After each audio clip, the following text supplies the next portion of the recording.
Hello guys, welcome to a review lesson of some of the stuff that you guys did in algebra. So every once in a while we have to go back and we've got to review some skills that you guys did last year in algebra.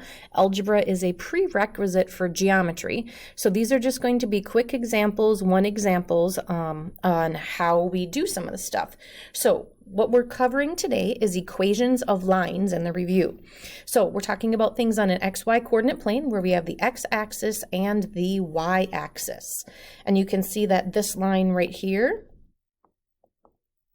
is y equals 3x minus 5.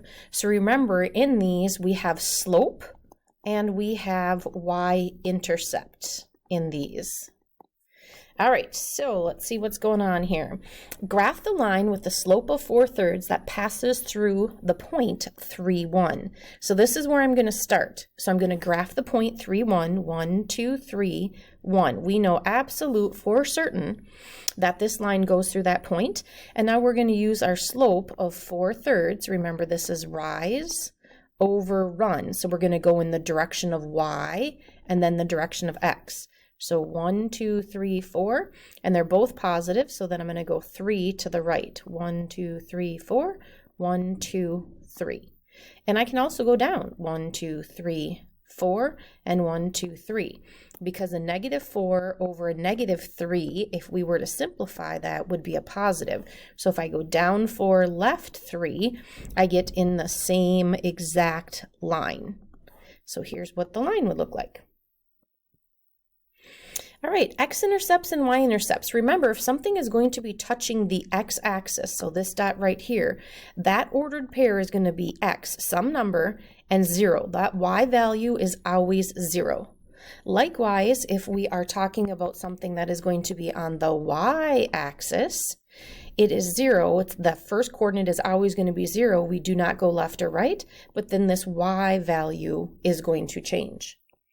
So when we were graphing something like this, last year you guys should have been taught something like putting in a 0 here for x. So -4 times 0 minus 2y equals -12.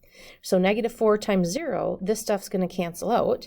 So now we're going to divide by -2. So it looks like the y-intercept is going to be a positive 6. So remember, this is your y-axis. So we're going to go 1, 2, 3, 4, 5, 6. And we know without a doubt that that point right there is going to be on this line. Well, we can also put a 0 in here for y. So now we have -4x minus 2 times 0 equals -12. So now -2 times 0, this is going to cancel out. And we're going to divide by -4. And when we divide by -4, that x-intercept is going to be 3.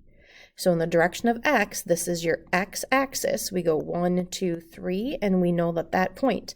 And we know that through any 2 points, there is exactly one line. So there is the graph of that line.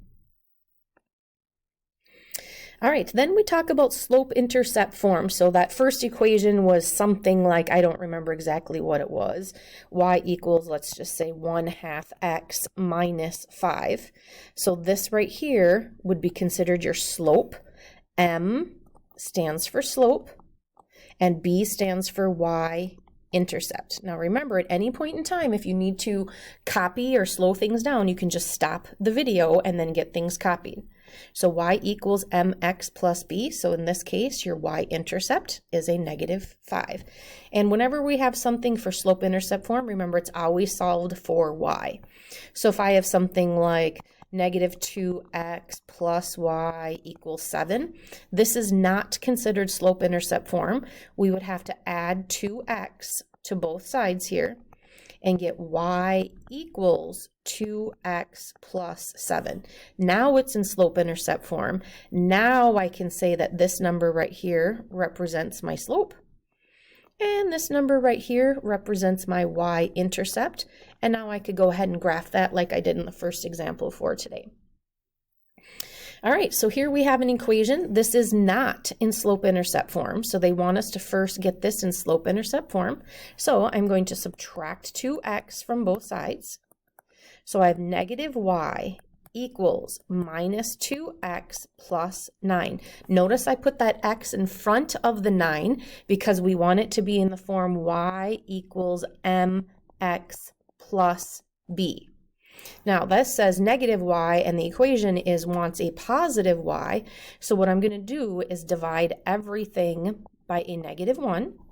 So now I have y equals 2x minus 9. And now I can read off my slope and my y-intercept. So I'm going to start with my y-intercept. 1, 2, 3, 4, 5, 6, 7, 8, 9 is my y-intercept. And I'm going to use my slope. Remember, if my slope is 2, you can put a 1 underneath it to get rise over run. So we're going to go up 2, right 1, up 2, right 1. And the more points you put on the line, then the more accurate your line is going to be. So there is the graph of that function. All right, so now if we have something graphed, can you put it in slope-intercept form? Now I usually put in blanks here, and remember this is your slope and this is your y-intercept. So I usually start with my y-intercept, and where is that? That's at a plus 3, and now I'm going to count up 1, 2, 3. So it's up 3 and over 1, 2, 3, 4. So the slope is 3/4. Up 3 over 4, and there is your equation in slope-intercept form. All right, vertical lines, horizontal lines. So a vertical line is something that goes up and down, and it only crosses the x-axis. So it's an x equals equation, and we call this slope undefined. The slope of a vertical line is undefined. The slope of a horizontal is 0. So this has a 0 slope. Okay, this one is 0 divided by a number, and this one is a number divided by 0. And since we can't divide by 0, that's why we would call this undefined. All right, x equals -3. It can only cross the x-axis, and it's crossing at -3. So we're going to have this, and it's an undefined slope. Y equals 1 is going to be a horizontal line, and that slope is 0. All right, writing something in point slope and slope-intercept. So point slope is when we have y minus y1. Notice the formula is y minus, and then you fill in y1, and your slope is still in the same spot, and it's x minus, and you just fill in x1. Okay, so you have to be careful because of these minus signs in here. Some kids get a little tricked with that. All right, so write this in. This is what you're going to be practicing on your homework today. So we are going to write something in point slope form and then slope intercept. So we're just going to practice both on the homework for today. You're just going to have to concentrate on something in slope intercept form. So I'm just going to show you both for today. So something in point slope is going to be y minus 3 equals, and then we put our slope -5, and we have x minus 1. So that is point slope form. Now slope-intercept form, I like to start just like I did in that other one with y equals blank x plus blank, and then I like to fill this in. Well, we know we can fill in your slope right away, and your slope is -5, so we can fill that in. Now this is an ordered pair x, y, and so I can substitute in place of y a 3, and I can substitute in place of x a 1, and what I'm going to do is solve for b, or my y-intercept. So 3 equals -5 plus b, so I'm going to add 5. And so it looks like my y-intercept is 8, and just remember to go back in and fill in your equation. So we're looking for y equals -5x plus 8. Now, some kids like to start in point slope, and actually if we distribute this through, so if I distribute, I have -5x, and -5 times a -1 is a +5. And now if I solve this and add 3, do you see how I'm getting y by itself over here? So y equals -5x plus 8.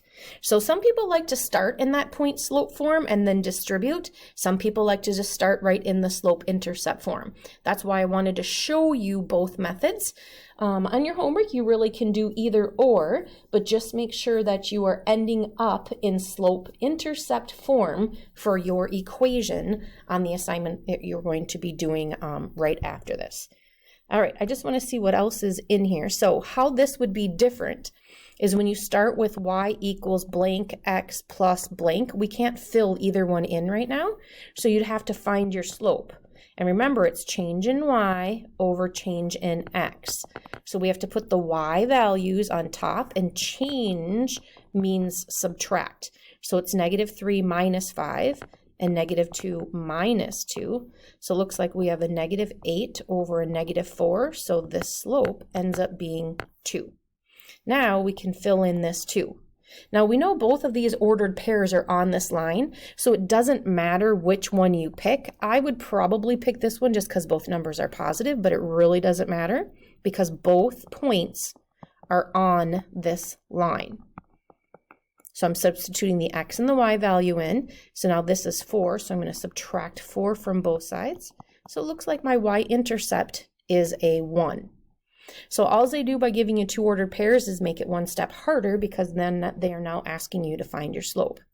Again, same thing. They give you 1, 2, 3, 4 ordered pairs. Use whichever ones you want to find the slope, and then go ahead and find the rest of that. Writing an equation of a line through a point that is parallel. So now we have to remember what we know about parallel lines, and parallel lines have the same slope. So if the slope of this line is 2, what is the slope of our new line going to be that goes through this point? Well, because they're parallel, we're going to use the same point, and this is x, this is y, so make sure you get them in the right order.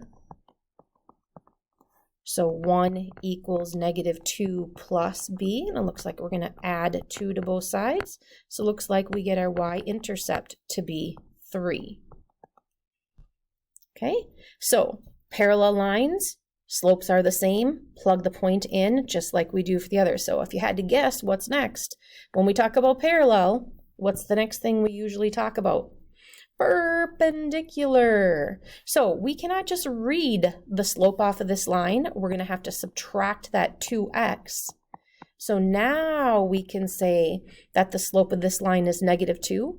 And remember, to be perpendicular, if they're opposite reciprocals, so when we flip -2, it becomes 1/2. And if this is a negative, the new slope is going to be a positive.